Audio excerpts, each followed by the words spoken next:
Amém? Louvado seja o nome do Senhor. Os irmãos encontraram? Amém. Diz assim a palavra do Senhor: Agar e Ismael são mandados embora. E viu Sara que o filho que Agar, a egípcia, tinha dado a Abraão zombava. E disse a Abraão: ponha fora esta serva e o seu filho, porque o filho desta serva não herdará com Isaque meu filho. E pareceu esta palavra muito má aos olhos de Abraão, por causa de seu filho. Porém Deus disse a Abraão: não pareça mal aos teus olhos acerca do moço e acerca da tua serva, em tudo o que Sara te diz. Ouve a sua voz, porque em Isaque será chamada a sua descendência. Mas também do filho desta serva eu farei uma nação, porquanto é tua descendência. Então se levantou Abraão pela manhã de madrugada, e tomou o pão e um odre de água, e os deu a Agar, pondo sobre o seu ombro. Também lhe deu o menino, e despediu-a. Então ela partiu, andando errante no deserto de Berseba, e consumida a água do odre, lançou o menino debaixo de uma das árvores, e foi assentar-se em frente, afastando-se a distância de um tiro de arco, porque dizia: que eu não veja morrer o menino. E assentou-se em frente, e levantou a sua voz, e chorou. E ouviu Deus a voz do menino, e bradou o anjo de Deus a Agar desde o céu, e lhe disse-lhe: que tens, Agar? Não temas, porque Deus ouviu a voz do moço desde o lugar onde está. Ergue-te, levanta o moço, pega-lhe pela mão, porque dele farei uma grande nação. E abriu-lhe Deus os olhos, e viu um poço de água, no qual foi encher o odre de água, e deu de beber ao moço. Amém? Eu quero nesta noite falar com os irmãos um pouco sobre esse texto, mas também eu gostaria de falar com os irmãos que o Deus que nós servimos, Ele é especialista em mudar circunstâncias. Eu quero nesta noite mostrar para os irmãos que nós estamos adorando, nós estamos aqui glorificando um Deus, irmão, que Ele tem o poder, Ele tem todas as suas mãos, o controle da situação. Ele tem o poder de mudar qualquer situação que está à nossa volta, que está sobre a nossa vida. Eu quero então, vou mostrar para os irmãos, o Espírito Santo me trouxe nesse texto. Nós vamos entender um pouco por que Deus nos trouxe aqui, e vou mostrar para os irmãos o porquê que Deus então me permitiu trazer os irmãos nesse texto. Primeiro, nós podemos observar que todos nós sabemos que Abraão, que foi o patriarca, e Deus escolheu este homem para dele fazer uma grande nação. E todos nós conhecemos a história que ele não poderia ter filho, não tinha filho, a sua esposa já era avançada em idade, ainda não tinha filho. E um certo dia então, a sua esposa chamada Sara pede para que ele tivesse um filho com a sua serva, com a escrava chamada Agar. E todos nós então conhecemos a história, e diz a palavra de Deus a partir do versículo de número 9, que viu Sara que o filho que Agar, a egípcia, tinha dado a Abraão zombava. E disse a Abraão: ponha fora esta serva e o seu filho, porque o filho desta serva não herdará com Isaque meu filho. Então podemos observar aqui que agora, nesse momento, Agar sente o peso agora da sua consequência, daquela atitude errada que ela tomou lá no passado. Agora, imagina, os dois irmãos começam a discutir, e aquilo ali entristece o coração daquela mulher. Então ela sente agora a dor. Imagina se eu não tivesse feito isso, agora veio o peso. Eu me lembrei aqui, quando eu estudava esse texto, eu me lembrei que hoje pela manhã nós estávamos estudando sobre livre-arbítrio. Até brinquei com o irmão que estava ao meu lado, dizendo: livre-arbítrio, nós fazemos o que nós queremos, mas tem um porém, a consequência daquilo que nós fazemos, nós temos que enfrentar ela. Nós temos um livre-arbítrio de tomar a decisão de escolher entre o bem e o mal, como foi falado aqui nesta manhã. Mas se nós escolhemos o bem, nós vamos escolher frutos bons. mas se nós escolhermos o mal, vai vir consequências ruins para a nossa vida. E agora Sara sente esse peso, essa responsabilidade, agora ela sente na pele a decisão errada que ela tomou na sua vida. E agora então, ela chama o seu esposo e fala: Abraão, agora você se vira. Eu lembrei quando eu estudava esse texto, eu passei muito por isso. Às vezes o casal senta, a esposa senta ali, toma uma decisão, os dois tomam a decisão junto, mas na hora que vem a consequência, você é o homem da casa, se vira. Eu lembrei que Sara fez dessa mesma forma. Lembra que foi ela que falou para Abraão, foi ela que procurou Abraão, falou: não, aqui é minha serva, pode se deitar com ela, pode fazer um filho. E agora olha o que ela faz: Abraão, deixa eu falar para você, agora pega esse menino e some com ele daqui. Ela tomou a decisão errada, na hora de aguentar a pressão, Abraão foi sozinho, se vira, não sei que você faz não, mas eu não quero mais esse filho aqui no meio do nosso filho. Então, nós vemos aqui que, estou só trazendo uma introdução, irmãos, para que nós possamos, vou distrair, assim, trazer uma introdução para os irmãos entenderem o texto, para que eu vou um pouco acalmando um pouco aqui os ânimos, né? Amém? Mas nós vemos aqui que no meio da situação Abraão fica triste, porque era o filho dele, mesmo que era filho de uma escrava, não era o filho Isaac, o filho da promessa, mas era o filho dele. Imagina, vamos analisar um pouquinho a situação de Abraão agora. Tem que mandar um filho embora, tem que tirar o seu filho de dentro da sua casa. Imagina a situação agora, Abraão fica triste. Mas agora eu quero pegar com os irmãos a partir do versículo de número 12. Quando Deus chama Abraão, quando Deus fala com Abraão e diz para ele: não pareça mal aos teus olhos acerca do moço e acerca da sua serva. Em tudo o que Sara te diz, ouve a sua voz, porque em Isaac será chamada a tua descendência. Mas também, presta bem atenção no versículo 13, mas também do filho desta serva farei uma nação, porquanto é tua descendência. Então, analisa agora a situação. Deus agora faz uma promessa para aquela criança.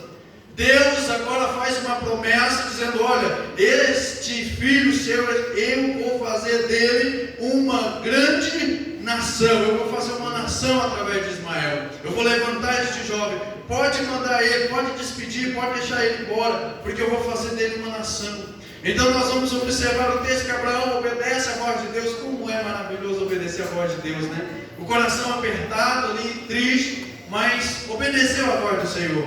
E no versículo de número 15, então no 14, fala que ele deu um odre de água para ela, um pão, e entregou para ela, e ela partiu, deu para ela, então o menino despediu dela, ela foi embora, começou a andar no meio daquele deserto.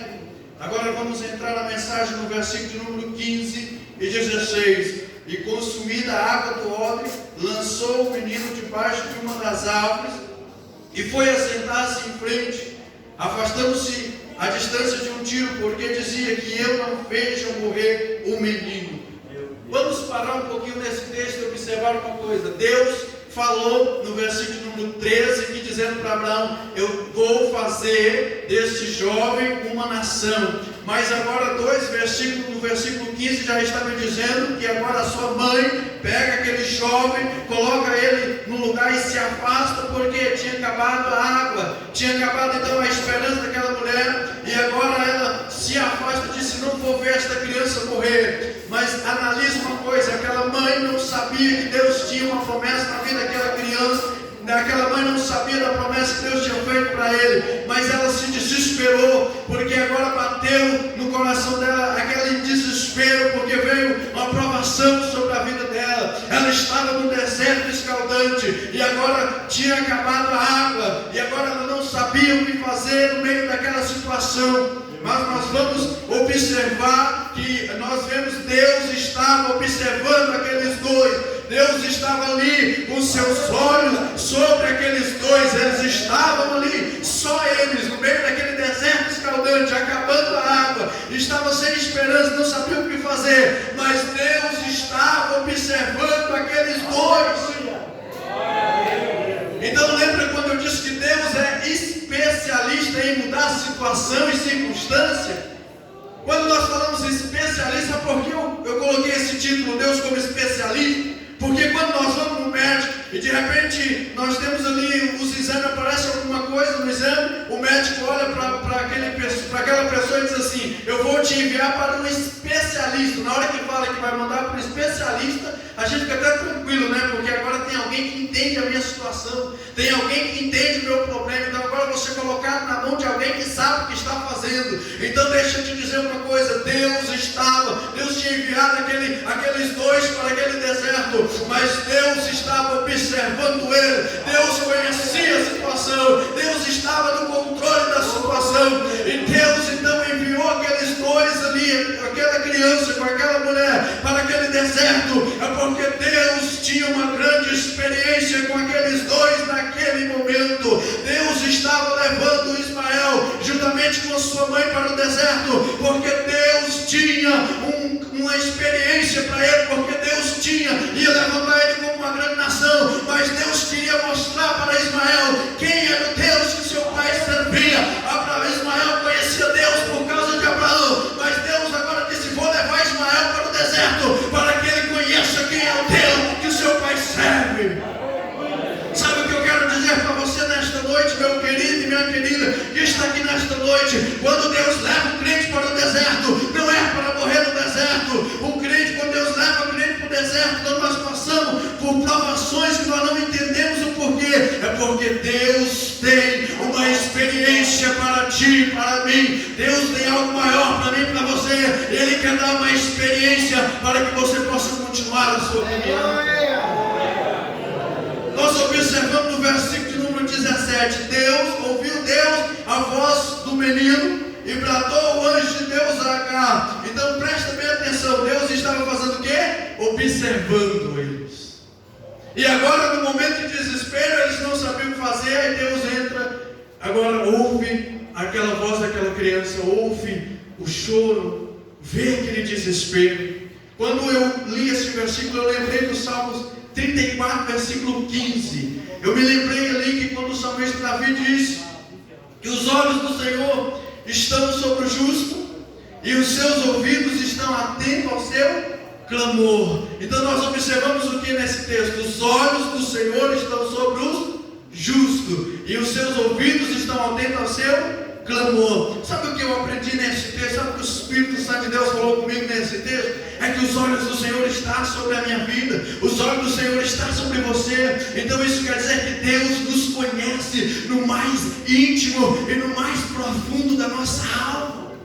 Deus conhece nós. Se nós vamos ler o Salmo de número 139, é um salmo lindo. Hoje foi falado sobre livre-arbítrio, mas foi falado da onisciência e onipresença do Senhor. O Salmo 139 diz assim: Senhor, tu me sonda e me conhece, tu sabe o meu assentar, o meu levantar, de longe entende o meu pensamento, cerca o meu andar, o meu deitar, conhece todos os meus caminhos, não havendo ainda palavra alguma na minha língua. Eis que logo, Senhor, tudo conhece, e tu me cercaste por detrás, por diante puseste sobre mim a tua mão. Versículo número 8: se eu subir ao céu, tu lá estás. Se fizer na sepultura a minha cama, ali tu estás também. Sabe o que eu aprendo aqui? Que o Senhor, Ele conhece a minha e a sua vida no mais íntimo e profundo da sua vida. Sabe o que eu aprendo aqui nesta noite? O Espírito Santo de Deus, ao qual te conhece, sabe da sua vida, sabe o que você está passando, sabe qual é a situação que você está. E nesta noite Ele manda dizer para você: Ele te conhece por dentro e por fora. E se Ele permitiu essa provação na sua vida, não é para você questionar, não é para você murmurar, não é para você abandonar a Ele, mas é para você adorar e glorificar, porque Ele conhece a sua vida. Ele sabe se nós temos capacidade ou não de suportar esta adversidade que está vindo sobre as nossas vidas. Ele conhece, Ele sabe quem é Ele, quem é você. Lembre quando lá entre os filhos dos homens foram se encontrar com Deus lá, aí Ele perguntou: você tem visto meu servo Jó? Lembra quando Deus falou para ele: olha, pode fazer o que você quiser com Jó, mas se quiser só deixa a vida dele, porque Deus conhecia Jó no mais profundo. Deus sabia que Jó jamais ia murmurar. Deus conhecia o coração de Jó. Deus conhece o seu coração. Deus sabe o que você está passando. Muitas vezes nós passamos por provas, nós falamos: Senhor, e agora o que eu vou fazer? Se Deus tem uma promessa para a sua vida, deixa eu te dizer uma coisa. Se Deus tem uma promessa para a sua vida, meu querido, Ele não volta atrás com aquilo que Ele fala. Quer ver? Eu quero provar para você agora lá em Números, capítulo 23, versículo 19. No capítulo 22 vai falar dois sobre Balaão, sobre a jumenta que Deus falou ali. Eu estudando, já achei esse texto. E nós vemos o versículo de Números 23, versículo número 19. Deus não é homem para que minta, nem filho do homem para que se arrependa. Porventura diria ele e não faria? Ou falaria ele e não confirmaria? Olha que maravilha. Deus, presta bem atenção nesse texto, irmão. Você que não achou, eu vou ler mais uma vez. Deus não é homem para que, nem filho do homem para que se. Por acaso tendo ele dito não fará? E tendo ele falado não cumpriria? Ou não confirmaria? Lembra quando Deus chamou Abraão e disse: pode mandar o menino para o deserto, pode deixar ele ir, porque eu vou fazer dele uma grande nação. Deus prometeu. E agora, você acha que ele ia morrer no deserto? Você acha que ele ia morrer lá? Mas a sua mãe, no momento de desespero, ela achou que sim. Ela não sabia, ela não conhecia o Deus de Abraão. Ela não sabia daquela promessa que Deus tinha feito. Mas Deus tinha feito uma promessa para ela, irmãos, e Deus não ia voltar atrás. Deus não ia desistir. Então, nós aprendemos aqui que quando Deus faz uma promessa, quando Deus fala algo, Ele cumpre aquilo que Ele fala. Eu me lembro, eu vou colocar dentro desse texto aqui, um testemunho rápido para que os irmãos entendam. Eu me lembro que uma certa vez, há 2 anos atrás, eu estava enfrentando uma grande prova. E eu lembro que eu falei para o Senhor, naquele dia difícil, naquela circunstância, a situação adversa, e eu então entrei naquele banho, naquela noite, desesperado naquele dia. E o desespero, a angústia bateu, foi tão forte que eu falei para Deus: Senhor, eu quero agradecer ao Senhor pelo ministério, eu quero agradecer ao Senhor por tudo que o Senhor me deu. Eu sou grato pelos dons espirituais, eu sou grato por tudo que o Senhor me concedeu, mas hoje eu quero dizer uma coisa: eu não quero mais. Senhor, a partir de hoje eu quero dizer para o Senhor: eu desisto de pregar, eu desisto de ensinar, eu não quero mais esse ministério, eu não quero perder minha salvação, eu vou continuar com o Senhor, mas ministério não, por favor, eu não aceito mais, eu não quero. Aquele desespero, aquela angústia mesmo, eu falei para Deus que eu não queria ministério mais. Senhor, eu abro mão do meu ministério, daquilo que o Senhor me deu, promessa, projeto. E lembra, pensa numa pessoa que estava angustiada, e quando eu terminei aquele banho, no maior desespero, quando eu chego diante do espelho, eu ouço uma voz perguntando para mim: o que está escrito em Números 23, 19? E esse texto eu já conhecia, né? E aí eu peguei e falei: Deus não é homem para que minta. Aí naquela hora do desespero me bateu aquele temor: Deus não é homem para que minta, nem filho do homem para que se arrependa. Aí o Senhor Deus falou comigo: eu não desisti de você. Eu não vou desistir de você. E Deus falou naquele dia: se você voltar hoje, se consertar, porque eu não estava indo na igreja. Naquela semana o desespero bateu, aqueles meses, já tinha uns 2 meses que eu não ia mais na igreja. Ele falou: se você voltar hoje e fazer um concerto comigo, eu renovo meu concerto novamente, porque eu não desisti de você e não vou desistir, porque eu não sou como um homem que volta atrás com a sua palavra. Quando você me aceitou lá, eu fiz aquela promessa que te daria dons, que te levantaria, que te colocaria como um profeta. Eu continuo sendo o mesmo ontem, o mesmo hoje, e você eternamente. No dia que você voltar, eu fizer um concerto, quando você estiver fora, eu não tenho compromisso nenhum com você.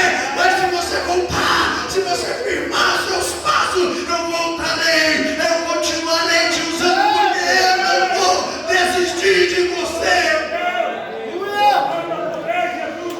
E Deus ainda disse: mas vou te levantar lá no meio daqueles que te caluniaram, porque eu fui humilhado, fui caluniado, fui arrebentado naquele dia. 3 meses depois eu estava em cima do púlpito, onde muitos tinham, aqueles obreiros que tinham se caluniado, tiveram que se calar. Tiveram que ouvir Deus me usando novamente. 3 meses depois, Deus me levantou no mesmo lugar. Aquele mesmo presbítero que um dia me humilhou, que falou que eu nunca mais subia naquele altar. Deus mostrou para ele que Deus é Deus soberano, poderoso para mudar a circunstância. mudança. O Deus que eu e você estamos servindo, Ele é especialista em mudar a situação. Depois, 2 anos depois, eu levo uma porrada de novo, a maior que aquela. Aí eu dobrei o meu joelho e falei: Senhor, me dá uma direção, me fala para onde o Senhor quer que eu vou, porque eu continuo à sua disposição. Olha que mudança de oração, né?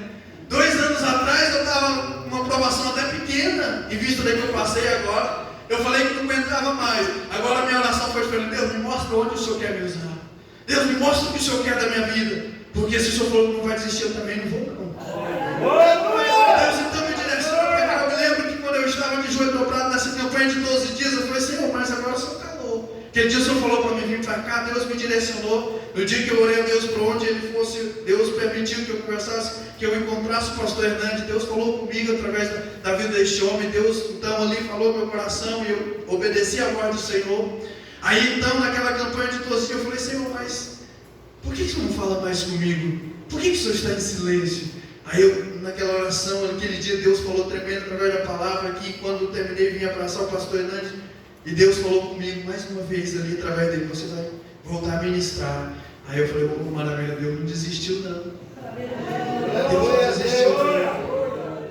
Aí eu cheguei em casa, fui meditar, e Deus falou comigo assim: lembra daquele dia que você passou por uma prova tão pequena, e você falou que ia desistir? Falei: sim, Senhor, eu lembro. E hoje você passou por uma maior. Você viu a diferença de oração? Deus mostrou para mim. Você passou por uma maior e agora você falou: Deus, o que o Senhor quer de mim? E estou eu aqui confirmando na sua vida novamente.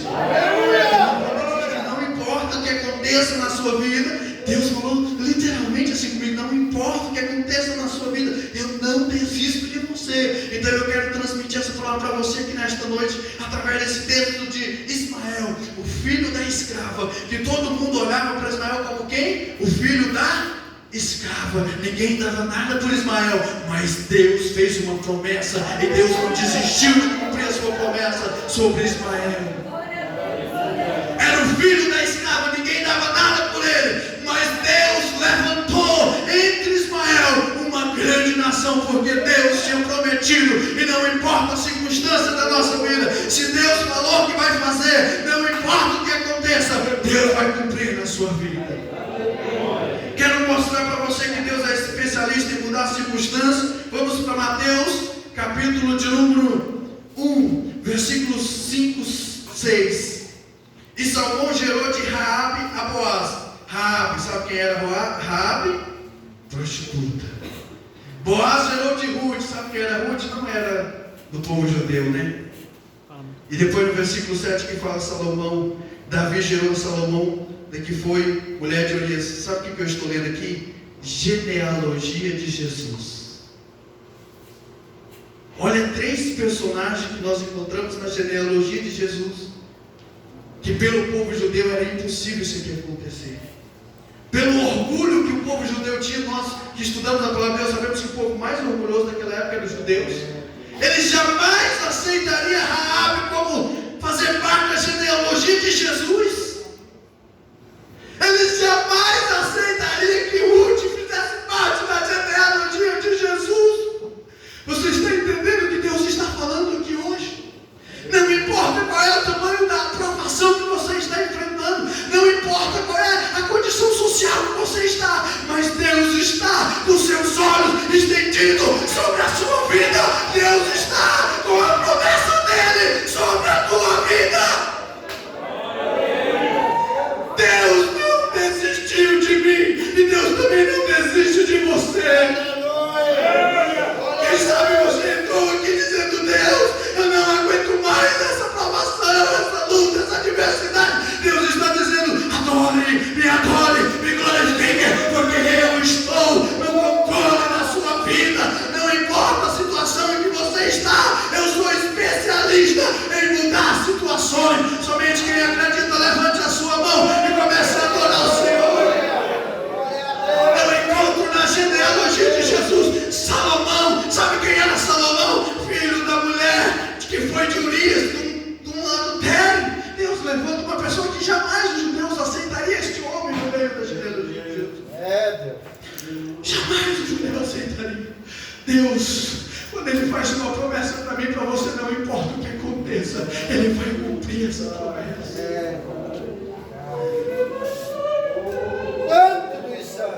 Deus me levou, irmãos, a fechar essa mensagem. Eu quero pedir para o conjunto, se tiver como louvar aqui, eu vou fechar essa mensagem.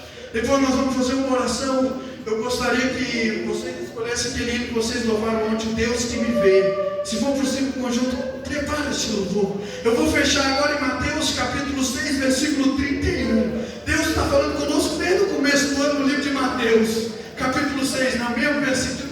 Deus falando. Aí o Espírito Santo falou comigo no livro de Mateus, capítulo 6, versículo 31. Sabe o que está escrito lá? Todos aqui, eu acho que acredito 90% sabe de qual é salteado. Buscai em primeiro lugar o reino de e as demais coisas serão. Sabe o que o Espírito Santo de Deus falou comigo nesse versículo, irmãos? Que Deus tem falado aqui, tem pessoas que têm falado aqui dessa forma, preste atenção. Eu já cansei de pedir casa para Deus, aleluia. Eu já cansei de fazer projeto no começo do ano, chegar no final do ano, não cumpri nenhum. Mas Deus mandou eu dizer para a igreja hoje, dizendo assim: muda o seu projeto. Em vez de você começar a pedir coisas materiais para Deus, começa a pedir coisa espiritual. Muda o seu projeto. Nessa noite começa a dizer: Deus, eu quero que o Senhor me use na tua palavra. Deus, eu quero que quando eu for louvar, o Senhor me usa para curar. Deus, eu quero ter intimidade com o Senhor. Deus manda dizer para a igreja neste momento: mude o seu projeto. Quando você começa a falar: Deus, eu quero ter intimidade com o Senhor. Deus, eu quero conhecer mais o Senhor. Deus, eu quero ser usado pelo Senhor. Quando você começar a buscar o Senhor desta forma, Deus vai começar a te encher, de uma tal maneira que Deus vai começar a te dar casa, a te dar carro. Deus vai começar a suprir a sua vida financeira. Deus vai começar a dar um emprego bom para você. Deus vai começar a te exaltar no trabalho, porque você está priorizando o reino de Deus, porque você está priorizando as coisas espirituais. Então nesta noite, mude o seu projeto. Fala: Deus, este ano eu quero ser usado pelo Senhor de uma maneira maior, com uma autoridade maior. Eu quero ser usado, eu quero ganhar alma, eu quero buscar alma para o teu reino. Comece a pedir isso, e Deus vai começar a te derramar bênção sobre a sua vida financeira, secular, amorosa, em qualquer área da sua vida. Deus vai prover para você. A Bíblia diz que Deus então aparece para Agar, para fechar o texto, aparece para Agar e diz assim: olha, não temas, porque Deus tem uma promessa sobre esta criança. Então agora abre os teus olhos. Quando ela abre o olho, vê um poço. Deus abriu um poço de onde não tinha, irmão. Eles estavam ali, não tinha água, não tinha nada. Deus nesta noite vai dizer: se você mudar o seu projeto, buscar coisas espirituais, Deus vai mandar água, Deus vai mandar jorrar bênção sobre a sua vida neste ano de 2020. Glória a Deus. Fique de pé neste momento. Você crê nessa profecia? Você crê nessa palavra profética? Se você mudar o seu projeto, buscar desejo de ganhar alma, desejo de conhecer melhor ao Senhor, desejo neste momento, em vez de você ficar focando nas coisas materiais, comece a focar nas coisas espirituais. Senhor, se esse ano eu não participei, ano passado não participei da escola dominical, esse ano eu vou ser um aluno nascido da escola dominical. Este ano eu tive alguma dificuldade de vir à igreja. Esse ano eu vou me esforçar para me estar mais na igreja. Eu vou adorar o Senhor com a alma. Vou fazer um projeto de melhorar o Senhor este ano. E você vai começar a Deus fluir bênção sobre a sua vida. O conjunto vai estar orando e o conjunto vai estar louvando. Nós já estaremos adorando o Senhor. Faça esse propósito: este ano eu vou adorar mais o Senhor. Este ano eu vou fazer o melhor para o Senhor. E Deus vai começar a fluir bênção sobre a sua vida. Soberano e eterno Deus, eu quero aqui neste momento, ó Deus, agradecer por essa oportunidade que o Senhor me concede. Ó Deus, o Senhor falou conosco que aqui está a sua igreja, Deus, diante de Ti. Senhor, opera o Teu milagre. Pessoas, ó Pai, a qual está passando pela provação, envia a providência necessária nesta noite. Envia, Senhor, as necessidades, aquilo que ele precisa, que ela precisa. Em nome de Jesus, manifesta a sua glória, enviando, Senhor, a manifestação do seu poder sobre a tua igreja. Em nome de Jesus eu agradeço. Em nome de Jesus. Amém.